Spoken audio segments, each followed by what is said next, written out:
Hello kuya, may tanong ako sa'yo. Anong gusto nyo, mong mayaman kayo o mahirap kayo? Siyempre mahirap. Bakit naman mahirap? Mas Ah, simple, mas masaya. mas simple, mas masaya ang buhay ng mahirap. Eh paano pag nagkasakit ka? Anong gusto mo, simpleng gamot?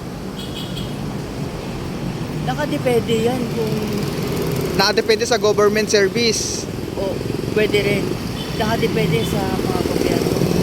Eh paano pag na-hospital ka? Gusto mo simpleng hospital? Ano, sagutin mo.